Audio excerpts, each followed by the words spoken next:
بسم الله الرحمن الرحيم يوم يجمع الله الرسل فيقول ماذا أجبتم قالوا لا علم لنا إنك أنت علام الغيوب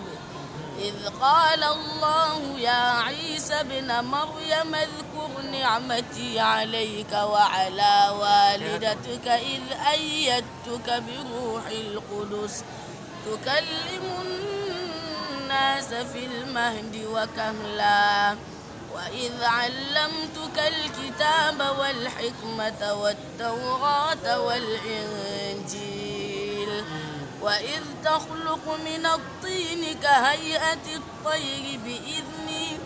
فتنفخ فيها فتكون طيرا